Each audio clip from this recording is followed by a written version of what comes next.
Alors avant que Dieu ne t'expose, il va vérifier la première des choses. Est-ce que tu connais le Dieu de ton père? C'est la première des choses que Dieu vérifie.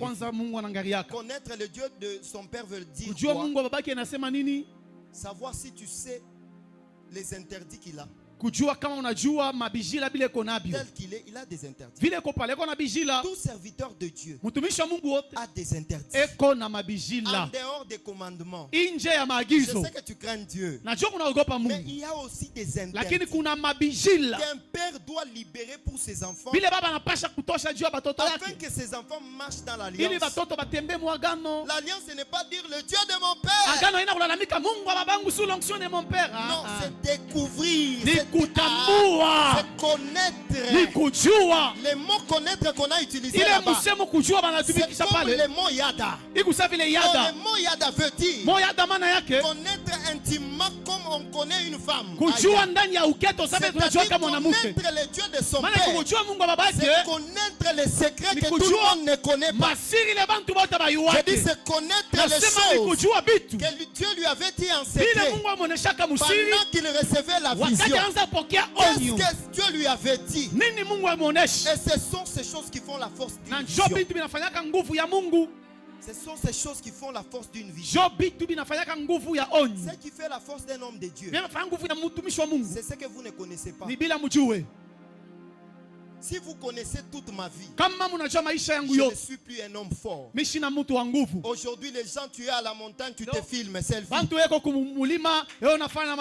a plus d'intimité avec le Seigneur. Les gens, une petite prière de ton père spirituel, tu appelles le caméraman.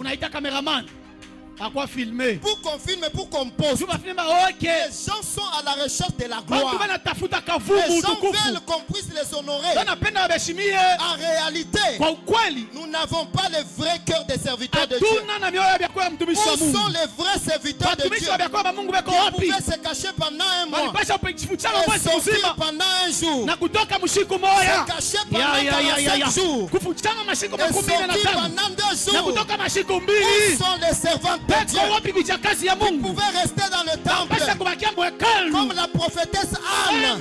Elle s'est consacrée toute sa vie. Après la mort de son mari, elle est restée dans le secret. Aïe, aïe, aïe, aïe, Jésus! Jésus! Oh, Jésus! Come on!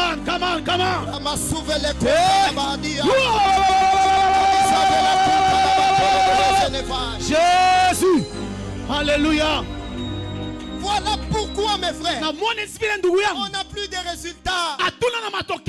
Tu donnes des prophéties comme des spectacles. Où sont les prophéties qui s'accomplissent? Aujourd'hui, on est étonné par les noms, par les adresses. On est étonné par les paroles de connaissance. Ce qui doit nous étonner, c'est l'accomplissement de la promesse.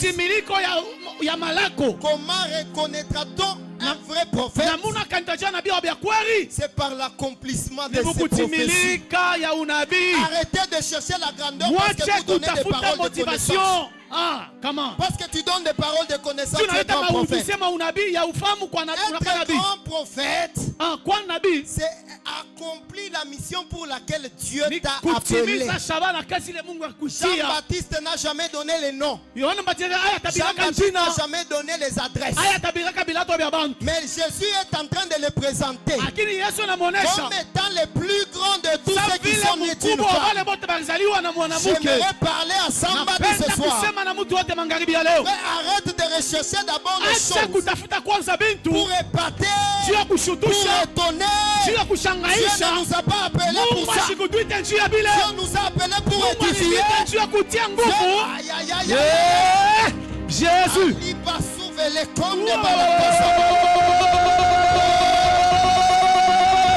Jésus. Écoute-moi. Je suis la personne qu'il fallait. Je suis la personne qu'il fallait. Non, moi, je suis la personne qu'il faut pour parler de ça. Parce que je suis prophète. Si c'est un pasteur, vous allez dire on nous a attaqué. Si c'est un évangéliste, on va dire on nous a attaqué. Mais je suis prophète et je dois vous le dire. Arrêtez de chercher les choses. Vous allez entrer dans des cabanes juives. Vous allez entrer dans des choses. Oh, bien-aimé. Si tu entends sa voix, n'endurcis pas ton cœur. L'heure a sonné où Dieu veut ramener le cœur des fils vers le Père. L'esprit d'Élie est venu pour ramener le cœur des fils vers le Père.